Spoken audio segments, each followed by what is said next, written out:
I believe the exact term for it is thalassophobia. It wasn't until I was in my teens and my best friend told me about what happened to his kid sister when they were little and were vacationing at Lake Tahoe that this deep, abiding fear manifested itself. There are a ton of myths and legends surrounding this lake.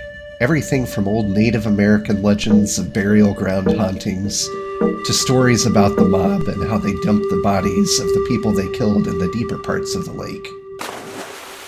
There's also a lot of mystique surrounding the lake itself, just because of how deep it is, and because people who drown in the deeper parts of the lake rarely resurface. If they're found, they are more or less perfectly preserved, even years later because of how cold the water gets the further down you go. My family used to have a vacation home up there when I was young, and we do a lot of boating and swimming there each summer. At that point, I didn't see anything the least bit unsettling about the lake or the surrounding area. On the contrary, I was always floored by how absolutely gorgeous it was. My favorite thing about it was how clear and blue the water is.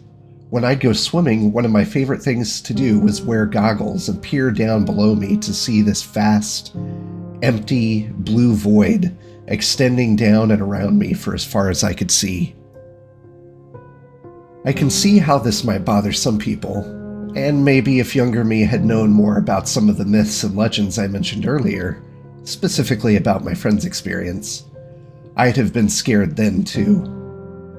If I had known, then perhaps watching how the shafts of light dancing below the water and gradually fading into the empty, bluish-purple void would have evoked a sense of dread and vulnerability. Or seeing the faint outline of aquatic plants waving further down would have reminded me more of hands, blindly reaching out and grasping for anyone within their reach. But I digress. Anyway, this friend and his family were vacationing, as I'd mentioned, near the lake. While they were there, they did a lot of swimming and exploring. On the second to last day there, his dad took him and his little sister out on a pontoon boat rental. They had life jackets on, and he and his sister took turns jumping out of the boat, into the water, climbing back into the boat, and then jumping back out into the water. They repeated this a few times, but on the fifth or sixth time his little sister jumped, somehow she slipped out of the life jacket and started sinking pretty rapidly.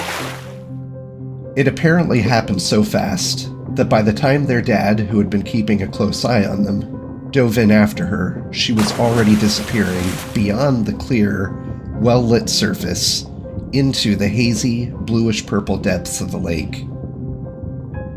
Their dad dove down as far as he could after her, but eventually he couldn't go any deeper and had to resurface. He frantically dove down again and again, several times, to see if he could spot her, but didn't see any sign of her.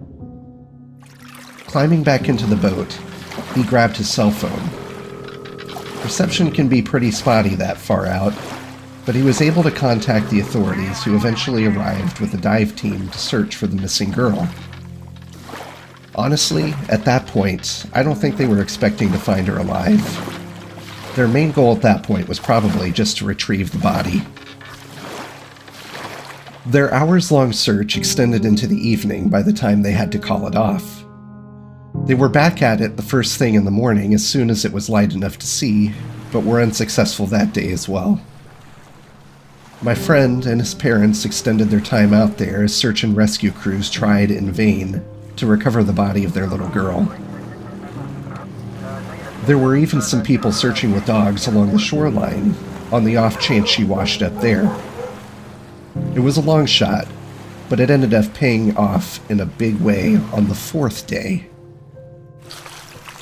One of the dogs and its handler were searching on the opposite shore from the rest of their team when his dog started going ballistic. He'd picked up on the girl's scent. They'd been given a couple of pieces of her clothing for this purpose.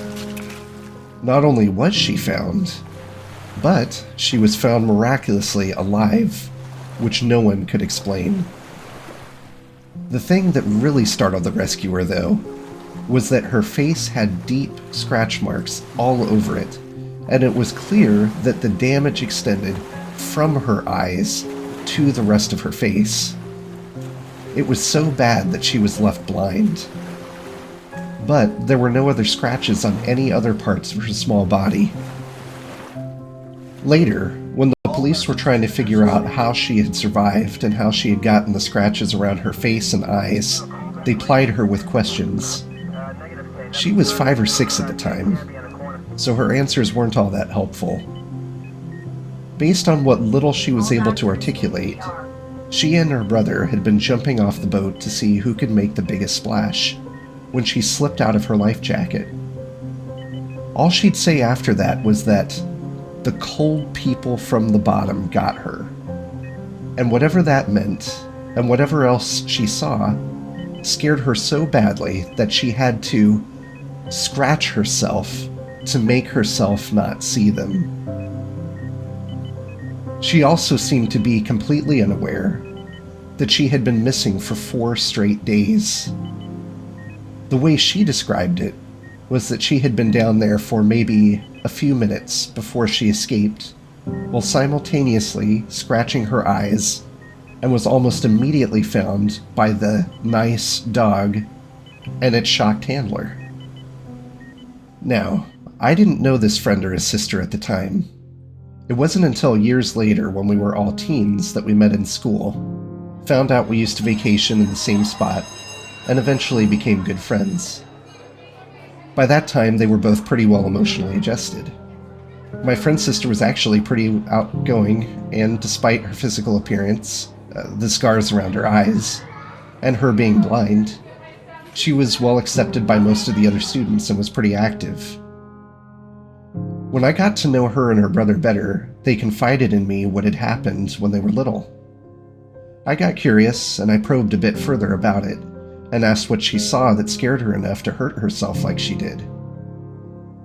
I've never seen someone's demeanor change that quickly. Her normally upbeat and outgoing attitude changed in an instant, and all she would say is that there are things at the bottom of that lake that no one should ever have to know about. I remember that conversation vividly to this day.